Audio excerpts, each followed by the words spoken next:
अनिका, अनिका, अनिका, तुम सुन रही हो ना मेरी बात?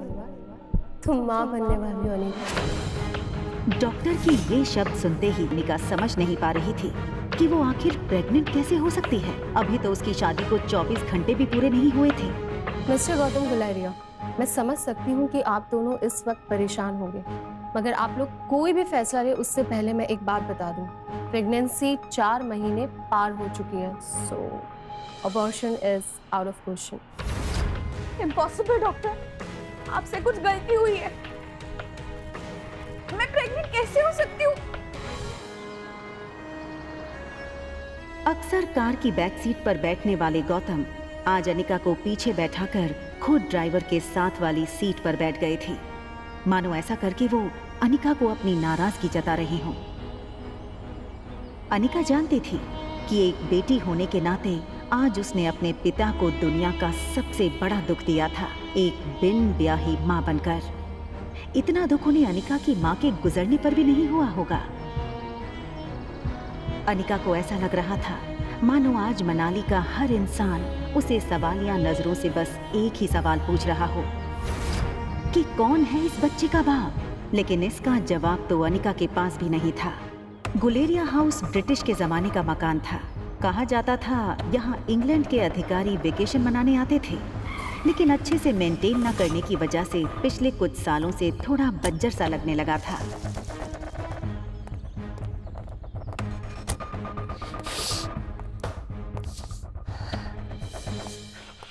अनिका कमजोर शरीर और भारी कदमों से गौतम के पीछे पीछे घर में दाखिल हुई। बिन माँ की पली बड़ी अनिका को आज सबसे ज्यादा जरूरत थी तो उसके पापा के इमोशनल सपोर्ट की। मुश्किल से एक मौका मिला था हमें हमारी जिंदगी फिर से बेहतर बनाने का। नसीब वाली थी तुम जो तुम्हारी डोगरा खानदान के इकलौते वारिस कुणाल डोगरा से शादी हुई थी। You know, कितने पावरफुल लोग हैं। मनाली का सबसे पावरफुल खानदान डोगराज। हमारे सारे कर्ज, पेंडिंग कोर्ट केस, हमारी हर तकलीफ से हमें बाहर निकाला था उन लोगों। लेकिन शादी के 24 घंटे में ही तुमने हमारी जिंदगी वापस से जहन्नुम बना दी। उन लोगों को अगर तुम्हारे इस कारनामे के बारे में पता चलेगा तो पता नहीं क्या होगा। और तुम्हारी छोटी बहन कामिनी, उससे कौन शादी करेगा? भले ही वो तुम्हारी सौतेली बहन हो, लेकिन तुम्हारे इस कारनामे की वजह से उसकी भी तो बदनामी होगी।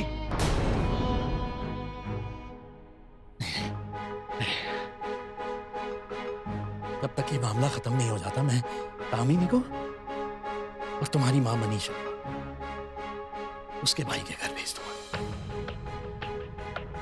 लेकिन आज नहीं तो कल सबको पता चल ही जाएगा।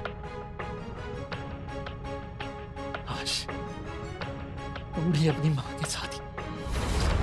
अनिका वो सुन चुकी थी जो गौतम कहते कहते रुक गया था। अगले दिन सुबह गौतम ने घर में लगे सारे सीसीटीवी के पिछले 5 महीने की फुटेज को खंगाला और बारीकी से देखने के बाद वो हैरान रह गया था कि पिछले 5 महीनों से छोटी मोटी बीमारी के चलते अनिका घर के बाहर कहीं गई ही नहीं थी। ये देखकर गौतम का गुस्सा अब आश्चर्य में बदल गया। उसे इतना तो समझ आ गया था कि कहीं कुछ तो गड़बड़ थी। जल्द ही अनिका की देखभाल के लिए एक नर्स रखी गई। लगातार देखभाल और दवाइयों से अनिका की सेहत में काफी सुधार आया। 4 महीने बीत चुके थे, लेकिन साथ ही साथ उसे ये बात रोमांचक कर रही थी कि उसके अंदर एक नन्ही सी जान पल रही है जो सिर्फ और सिर्फ उसका होगा। अनिका अपनी छोटी सी दुनिया में लगभग सब कुछ भूल चुकी थी। न वो किसी से मिलती, न कोई उससे मिलता।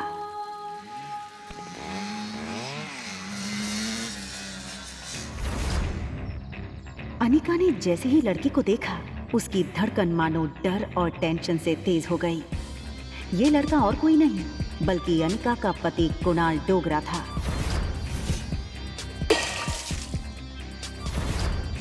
कुणाल की शादी अनिका से भले ही उसकी मर्जी के खिलाफ करवाई गई थी, लेकिन अपनी बीवी की कोख में किसी और का बच्चा देखना कोई भी मर्द बर्दाश्त नहीं कर पाए। कुणाल शादी के मंडप से सीधे दिल्ली अपने कॉलेज की पढ़ाई करने चला गया था और वहीं पहुंचकर शादी के दूसरे दिन उसे अनिका की प्रेगनेंसी की खबर मिली थी। अरे कुणाल बेटा, आज अचानक से तुमने फोन किया कि तुम्हारे कॉलेज की तुम्हारी छुट्टियां शुरू हो गई क्या? कमाल है, 4 महीने के बाद मैं घर आना, अपने दामाद को इस तरीके से वेलकम करेंगे। और वैसे भी बहुत कुछ बदल गया है अब यहाँ पे।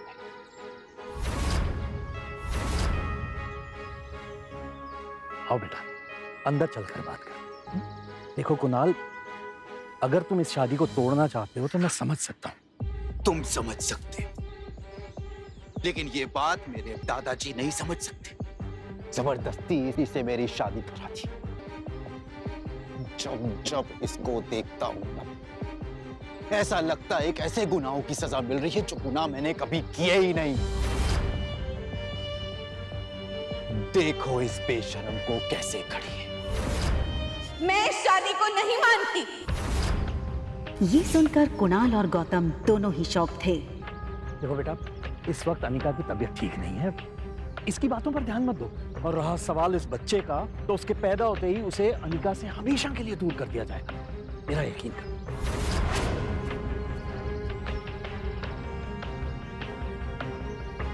ठीक उसी पल अचानक से अनिका के पेट में जोरों से दर्द शुरू हो गया।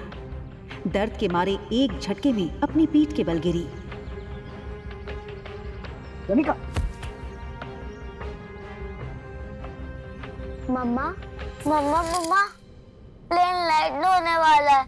देखते ही देखते आज 6 साल बीत चुके थे और सामने थी उसकी 6 साल की बेटी रिया। रिया का मासूम चेहरा और उसकी खूबसूरत कत्थई आंखें देखकर अनिका की जान में जान आई। मम्मा, क्या हम पापा को ढूंढने जा रहे हैं मनाली? मैंने कितनी बार कहा तुमसे, तुम्हारे पापा नहीं है। कम ऑन मम्मा, हमारे तो टीचर सिखाते हैं कि सब बच्चों के मॉम एंड डैड होते हैं। तो क्या मैं गेमिंग वर्ल्ड से आई हूँ, या फिर मैं किसी जादू करके हेड से बाहर निकली हूँ? आब्राकडाब्रा, रिया बाहर आ जा। तो मनाली में मेरा भाई मिलेगा क्या? रिया का ये सवाल सुनकर अनिका गहरी सोच में डूब गई थी। उसे याद आ गया कि कैसे 6 साल पहले उसने मनाली के हॉस्पिटल में जुड़वा बच्चों को जन्म दिया था। अनिका के पापा गौतम की कद काठी के एक आदमी ने उससे उसके दोनों बच्चों को छीनने की कोशिश की थी। कमजोर अनिका ने बड़ी हिम्मत से उस आदमी को रोकने की कोशिश की और उसका सामना कर रिया को तो बचा लिया, मगर अफसोस कि वो अपने बेटे को नहीं बचा पाई और वो आदमी अंधेरे में उसके बेटे को लेकर भाग गया था। और इसी वजह से अनिका की मौसी उसे बचाकर बेंगलुरु ले आई थी, जहां अनिका का इलाज भी हुआ था।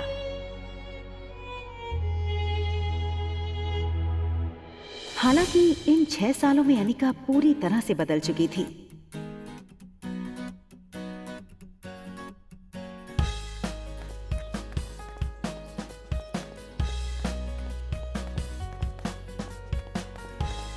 हार्मोनल इम्बैलेंस की वजह से फूला हुआ उसका शरीर अब एकदम ही से नॉर्मल हो चुका था।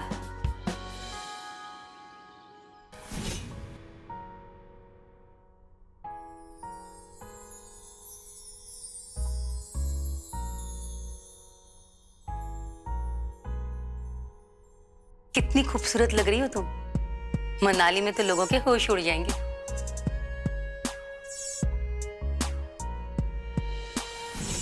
फ्लाइट अटेंडेंट हो या फ्लाइट के अन्य यात्री, सब लोग आते जाते अनिका पे एक नजर जरूर डालते। और डालते भी क्यों नहीं, शिफॉन की साड़ी में अनिका किसी भी फिल्मी एक्ट्रेस से कम नहीं लग रही थी। Excuse me, ma'am. Is there anything I can bring for you?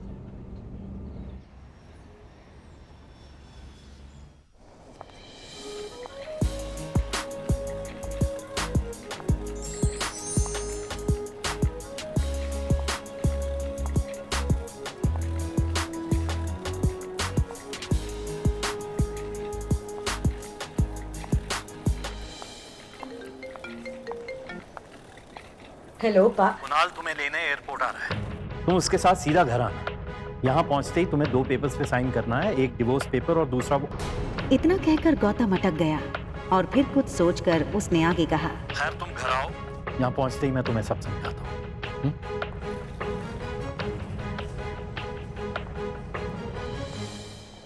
इन 6 सालों में कुणाल भी काफी बदल चुका था। अब वो एक कॉलेज स्टूडेंट नहीं रहा था, बल्कि एक बिजनेसमैन था। आज तक इस दुनिया में किसी भी इंसान को अपने डिवोर्स पे इतनी खुशी नहीं हुई होती जितनी खुशी मुझे हो रही है आज। कैसे भी करके आज अपने डिवोर्स पेपर पे साइन करवा लूंगा। आप फिक्र मत कीजिए सर, आज मैं सुबह सुबह माता के दर्शन करके निकला हूँ और मैंने भगवान से प्रार्थना की है कि आज आपकी हर मनोकामना पूरी हो। आप चिंता मत कीजिए, आज आपके पेपर साइन हो ही जाएंगे। अच्छा सुन, जब जब मैं उसको देखता हूं ना, मेरा मूड ऑफ हो जाता है। आज मेरा मूड अच्छा है और दिन भी, तो अपना मूड ऑफ नहीं करना चाहता हूं मैं। एक काम कर, घूम के खड़ा हो जाता हूँ। भले उसने तुझे नहीं देखा है, तेरे हाथ में जब ये बोर्ड देखेगी तो तेरे पास खुद ब खुद चली आएगी। सीधा कर ले बोर्ड को।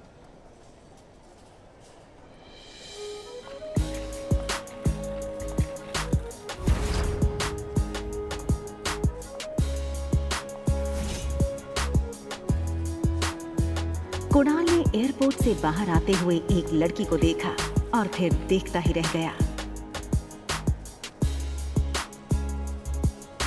कुणाल बिना वक्त गवाए इस लड़की के सामने आकर खड़ा हो गया।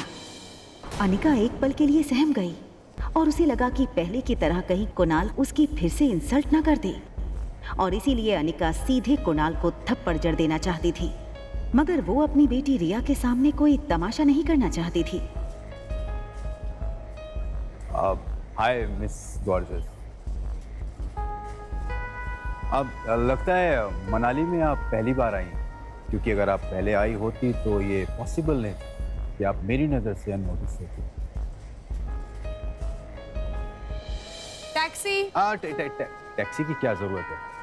आप कहिए, जहां कहिए वहां मैं आपको ड्रॉप कर सकता हूं अपनी कार से। इफ यू, अरे ये छोटी सी गुड़िया कौन है? हाँ, लगता है ये आपकी छोटी बहन है।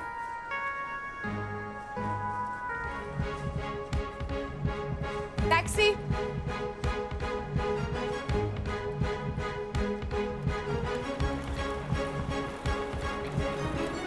टैक्सी वहां से निकलने ही वाली थी कि तभी कुणाल ने टैक्सी रोकी। आप अपना नाम तो बता दीजिए। ये सुनकर अनिका ने बिना किसी भी हाव भाव से धीरे से कहा, अनिका गुलेरिया।